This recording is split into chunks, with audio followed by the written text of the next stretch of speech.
नमस्कार दोस्तों, मैं हूं जितेंद्र शर्मा और आज आपके सामने मैं लेकर के उपस्थित हुआ हूं संस्कृत भाषा के कुछ ऐसे रोचक तथ्य जिनको सुनने के बाद आपको अपनी प्राचीनता पर, अपनी प्राचीन भाषा पर गर्व होगा। प्रत्येक व्यक्ति जब इस वीडियो को देखेगा तो वह अपने आप को गौरवान्वित महसूस करने लगेगा।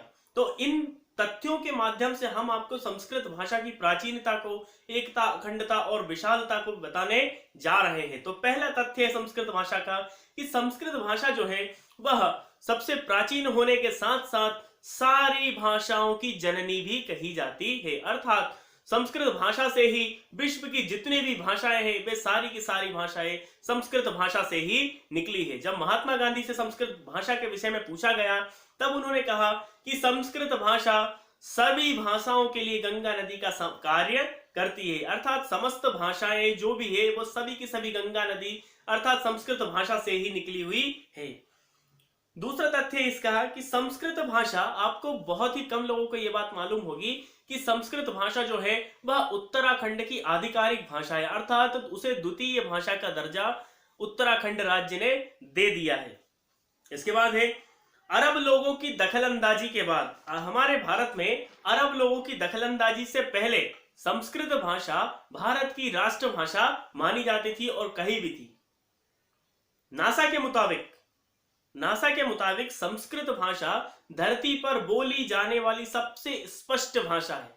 संस्कृत भाषा से स्पष्ट भाषा कोई अन्य भाषा इस संसार में कोई भी नहीं है, ऐसा नासा के द्वारा रिसर्च भी करके कह दिया गया है। संस्कृत में दुनिया की किसी भी भाषा से अधिक शब्दकोश है। वर्तमान समय में यदि हम संस्कृत भाषा के शब्दकोश की जानकारी ले तो संस्कृत भाषा के शब्दकोश में लगभग 102 अरब 78 करोड़ 50 लाख से भी अधिक शब्द हैं। इस प्रकार से संस्कृत भाषा बहुत ही विशाल, समृद्ध है। संस्कृत किसी भी विषय के लिए एक अद्भुत खजाना है। संस्कृत भाषा जो है वह किसी भी विषय के लिए एक अद्भुत खजाना है। जैसे हमें किसी भी शब्द के लिए यदि वहां कहना पड़े तो वहां एक नहीं, एक ही शब्द के लिए हजार नाम, 100 से अधिक नाम। जैसे हाथी शब्द, हाथी के लिए ही हमें यदि उसका पर्यायवाची निकालना पड़े, बताना पड़े, तो हाथी के लिए ही हमें वहां पर 100 से अधिक शब्द मिल जाएंगे। इस प्रकार से शब्दों का बहुत बड़ा खजाना भी हमारी संस्कृत भाषा है। नासा के पास संस्कृत में ताड़पत्रों पर लिखी हुई लगभग 60,000 पांडुलिपियां आज भी उपस्थित हैं, जिनके ऊपर वो रिसर्च कर रही हैं। उन पांडुलिपियों के माध्यम से वे संस्कृत में निहित संपूर्ण ज्ञान को बाहर लाना चाहते हैं, संपूर्ण ज्ञान को अर्जित करके उन्हें दुनिया को दिखाना चाहते हैं। फोर्ब्स बहुत ही प्रसिद्ध एक मैगजीन है, उसने कहा था कि 1987 में संस्कृत को कंप्यूटर सॉफ्टवेयर के लिए सबसे बेहतर भाषा माना जाएगा। 1987 में फोर्ब्स मैगजीन ने इस बात को कह दिया था कि संस्कृत भाषा से बेहतर कंप्यूटर के लिए कोई उपयुक्त भाषा नहीं है। किसी और भाषा के मुकाबले, किसी अन्य भाषा के मुकाबले संस्कृत भाषा में जो वाक्य बनते हैं वो बहुत ही कम शब्दों में बन जाते हैं।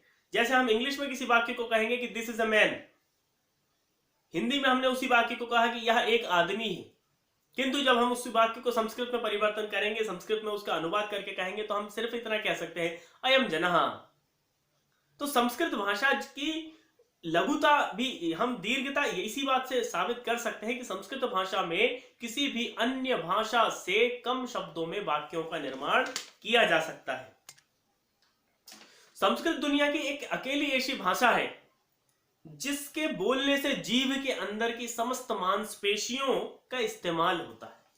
संस्कृत के अतिरिक्त तो कोई अन्य भाषा विश्व में ऐसी नहीं है जिसको बोलने से, जिसके इस्तेमाल करने से जीव के अंदर की जो समस्त मांसपेशियां हैं उन मांसपेशियों का इस्तेमाल होता है। हम जब स्वर विज्ञान पढ़ते हैं तो स्वर विज्ञान में हमें ये बात सिखाई जाती है कि कौन कौन से वर्ण कहां से निकलते हैं। जैसे कोई कंठ वर्ण है, कोई तालु वर्ण है, कोई मूर्धा वर्ण है, कोई ओष्ठ वर्ण है, तो कोई दंत्य वर्ण है। तो संस्कृत भाषा को जब हम उच्चारण करते हैं, संस्कृत भाषा के शब्दों को, तो जीव के अंदर की समस्त मांसपेशियों का इस्तेमाल होता है। अमेरिकन हिंदू यूनिवर्सिटी के अनुसार संस्कृत बोलने वाले व्यक्ति को निम्न प्रकार की बीमारियां कभी नहीं हो सकती। जैसे बीपी से संबंधित कोई बीमारी उसको कभी नहीं हो सकती, मधुमेह से संबंधित उसको कोई बीमारी नहीं हो सकती, कोलेस्ट्रॉल इत्यादि रोगों से वह सदा के लिए मुक्त हो जाएगा। संस्कृत में इसका कारण सिर्फ यही है कि संस्कृत में जब व्यक्ति बात करता है तो उसका समस्त तंत्रिका जो कोश होता है वह सक्रिय रहता है, जिससे व्यक्ति के शरीर के अंदर सकारात्मक आवेश के साथ सक्रिय हो जाता है। व्यक्ति का शरीर के अंदर का जो समस्त तंत्रिका कोश होता है वह संस्कृत भाषा के इस्तेमाल करने से समस्त तंत्रिका कोश जो होता है उसका संचालित रहता है। इस कारण से उसे बीपी, मधुमेह, कोलेस्ट्रॉल इत्यादि की उसे कभी बीमारियां होती ही नहीं है।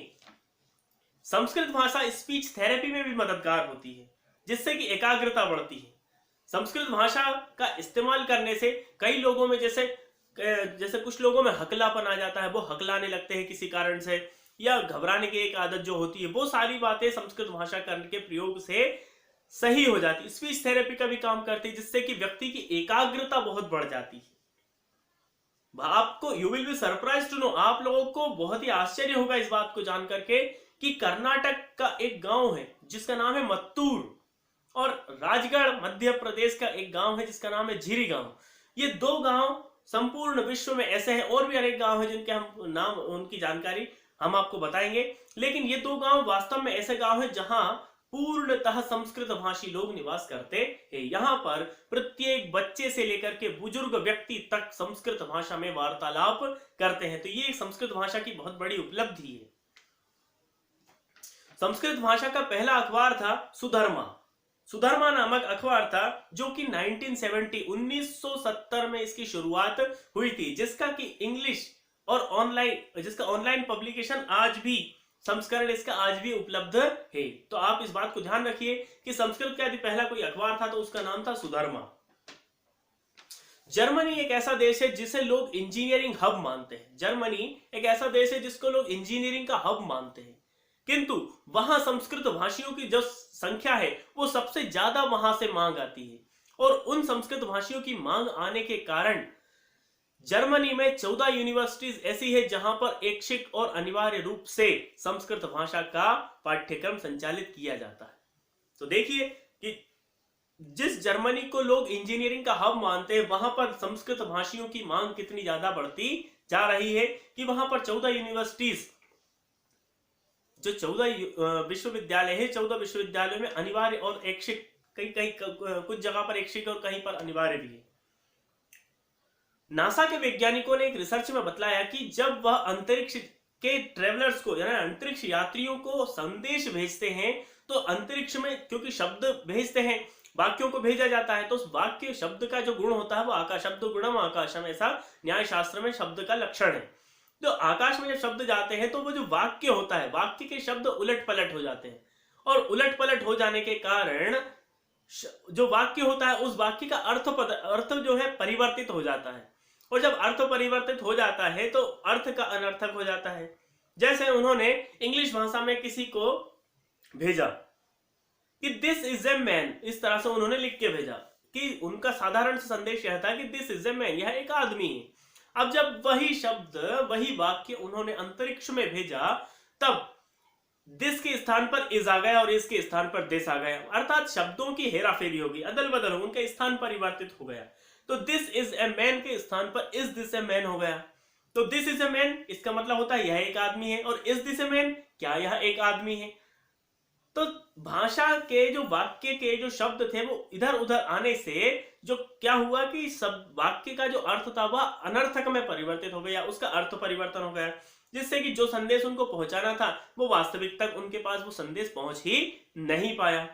तो इसके साथ साथ नासा ने अंग्रेजी के साथ साथ दुनिया की तमाम जो भाषाएं हैं, जैसे फ्रेंच है, अरेबियन है, रशियन है, इत्यादि सारी की सारी भाषाओं में उन्होंने संदेश भेज कर देख लिए। जब अंत में जब वो संस्कृत भाषा में आए, तब उन्होंने संस्कृत भाषा में जब संदेश पहुंचाया तो शब्द तो संस्कृत भाषा में भी पलट गए, किंतु संस्कृत भाषा में शब्द पलट जाने के बाद भी उस वाक्य का अर्थ नहीं बदला। जैसे वाक्य था, जैसे एक उदाहरण के लिए मैं वाक्य आपको बतलाता हूं कि अहम विद्यालयम गच्छामि, ये वाक्य उन्होंने भेजा, अब अहम के स्थान पर विद्यालय हो गया और या गच्छामि हो गया। तो जैसे अहम विद्यालयम गच्छामि, वाक्य का तात्पर्य हुआ कि मैं विद्यालय जाता हूं। अब विद्यालयम अहम गच्छामि, तो भी इसका अर्थ एक जैसा हो गया, या गच्छामि विद्यालयम अहम, तो भी इसका वाक्यों के अंदर जो शब्दों का क्रम था वह शब्दों का क्रम तो बदल गया, किंतु उस वाक्य का क्रम भले ही बदल गया लेकिन वाक्य का जो अर्थ था वह अर्थ उससे नहीं बदला। इसलिए उनको ये बात सच में समझ में आई कि संस्कृत भाषा जो है वो अंतरिक्ष यात्रियों के लिए सर्वथा श्रेष्ठ भाषा मानी जाती है। क्योंकि अन्य जितनी भी भाषाएं होती है, जैसे इंग्लिश को ही हम मान ले तो इंग्लिश में सबसे पहले सब्जेक्ट आता है, फिर वर्ब आती है, फिर ऑब्जेक्ट आता है। दिस इज द रूल, ये उनका रूल है। इंग्लिश भाषा इससे अतिरिक्त नहीं आ सकती। लेकिन संस्कृत भाषा में कर्ता को चाहे पहले ले सकते हैं, कर्म को चाहे पहले ले सकते हैं, क्रिया को भी पहले ले सकते हैं, लेकिन अर्थ का अनर्थक नहीं हो सकता। इसलिए नासा ने अंतरिक्ष ट्रेवलर्स के लिए सबसे उपयुक्त यदि कोई भाषा को चुना तो वो उन्होंने बताया कि संस्कृत भाषा इन ट्रेवलर्स के लिए सबसे उचित मानी जाती है। अगले बताता हूं मैं आपको ये बात जानकर के बड़ी हैरानी होगी कि कंप्यूटर द्वारा गणित के सवालों को हल करने की विधि, एल्गोरिदम्स, गणित के सवालों को हल करने की जो विधि जो कंप्यूटर के द्वारा होती है वो संस्कृत भाषा में उसका आविष्कार हुआ था, ना कि अंग्रेजी भाषा में। लेकिन वर्तमान समय उसको अंग्रेजी भाषा का आविष्कार मानता है, लेकिन ये अंग्रेजी भाषा का आविष्कार नहीं है, ये संस्कृत भाषा का आविष्कार था। नासा का वैज्ञानिकों के द्वारा 6th और 7th जनरेशन के सुपर कंप्यूटर्स का निर्माण किया जा रहा है और इन कंप्यूटर्स का निर्माण लगभग 2034 में संभव बताया गया है। तो उनका कहना है कि ये जो दोनों कंप्यूटर है 6th और 7th जनरेशन के सुपर कंप्यूटर्स, ये 2034 में कंप्लीट होंगे, लेकिन ये जो आधारित होंगे जिस भाषा पर, वो भाषा उनमें मुख्यतः होगी तो संस्कृत भाषा उनमें उन्होंने मुख्य बतलाया गया है। संस्कृत एक स्टडी के दौरान यह भी बतलाया गया है कि संस्कृत भाषा के अध्ययन करने से व्यक्ति का दिमाग तेज होता है, स्मरण शक्ति तेज होती है। और इन स्टडी को देखकर इंग्लैंड और आयरलैंड के कई सारे ऐसे स्कूल्स हैं जहां पर, इंग्लैंड और आयरलैंड देश के कई जगह पर कई स्कूलों में उन्होंने संस्कृत भाषा को अनिवार्यतया पढ़ाना शुरू कर दिया है। तो हमें भी संस्कृत पढ़नी ही चाहिए, क्योंकि हम देखते हैं कि हमारे जो ऋषि मुनि होते थे वह कितने विद्वान होते थे, इसलिए क्योंकि वह संस्कृत भाषा का अध्ययन करते थे। किंतु वर्तमान समय में संस्कृत भाषा की इतनी उपेक्षा देखकर के हमें बहुत अच्छा नहीं लगता कि हमारी संस्कृति को विदेशी लोग अपना रहे हैं और हम जो है वो विदेश की कल्चर को अपना रहे हैं, विदेश की संस्कृति को अपना रहे हैं, तो ये उचित नहीं है। और अंतिम बात मैं आपसे कहता हूं कि इस समय दुनिया के 17 से ज्यादा देशों में वहां की जो स्टेट यूनिवर्सिटीज होती है वहां पर व्यापारिक तौर पर संस्कृत भाषा का प्रयोग किया जा रहा है। तो ये बहुत ही बड़ी उपलब्धि है संस्कृत भाषा के लिए। हम इस बात से भी हम अनुमान लगा सकते हैं कि हमारे संविधान में कुल मिलाकर 22 भाषाओं का उल्लेख है। उन 22 भाषाओं में यदि भाषागत हम किसी यूनिवर्सिटी की बात देखें या संख्या देखें तो सबसे ज्यादा भारत में 18 संस्कृत की यूनिवर्सिटीज है। 18 संस्कृत यूनिवर्सिटीज भारत में, अन्य किसी भाषा की यूनिवर्सिटी भारत में इतनी संख्या में नहीं है। आपके ज्ञान के लिए बता दूं कि भारत में 18 संस्कृत यूनिवर्सिटी है, जिनमें से 3 यूनिवर्सिटी केंद्र सरकार की है, एक डीम्ड यूनिवर्सिटी है HRD मिनिस्ट्री के अंडर में, और बाकी की जो 14 यूनिवर्सिटीज है वो स्टेट गवर्नमेंट के द्वारा कंडक्ट की जाती है। तो ये बहुत ही बड़ी जानकारियां संस्कृत भाषियों के लिए होगी। और यदि आप वास्तव में संस्कृत भाषा को प्रेम करते हैं, उसका प्रचार प्रसार करना चाहते हैं, तो प्लीज इस जानकारी को, इस वीडियो को इतना शेयर कीजिए ताकि हर एक संस्कृत भाषी को संस्कृत भाषा के विकास, गौरव और इत्यादि के विषय में उसको पता चल सके। तो मैं हूं जितेंद्र शर्मा। यदि आपको ये वीडियो पसंद आए तो हमारे चैनल को लाइक कीजिएगा, सब्सक्राइब कीजिएगा, और हम इस तरह की अनेक संस्कृत से भरपूर जानकारियों को लेकर के बार बार आपके सामने उपस्थित होंगे। धन्यवाद। जय तु संस्कृतम, जय तु भारतम।